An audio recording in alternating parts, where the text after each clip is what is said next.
شايفين بقى المنظر الذي لا يقاوم ده. في الاول ازيكم يا حلوين، عاملين ايه؟ يا رب تكونوا بخير، وحشتوني كتير.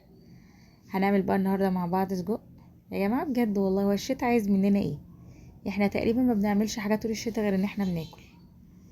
فانا مش عارفه هنوصل لمرحله ايه تاني، مش عارفه. انا هنا بقى التركية بس اللي عايزه اقول لكم عليها، ان انا بحب السجق اكتر له البصل. انا بعشق البصل كتير في السجق. وكمان بحب السجق يبقى جوسي كده، مش ناشف يعني، يبقى فيه صوص كده حلو ومحترم. وتاني حاجة برضو ما تكتريش ملح للسجق، عشان السجق اصلا وهما بيعملوه بيحطوا له ملح، يعني جوه في الفرم والتعبية دي بيحطوا له ملح وبهاراته. فحاولي ما تكتريش الملح، تحطي ملح على قد البصل والصوص اللي انتي حطاه له بس. فنرجع لمرجوعنا بقى. هنعمل ايه في الشتا ده؟ يعني احنا كل ما هتهف على دماغنا حاجة هنقوم نعملها بجد. يعني انا كنت قاعدة في امان الله، هف عليا السجق قمت عملته.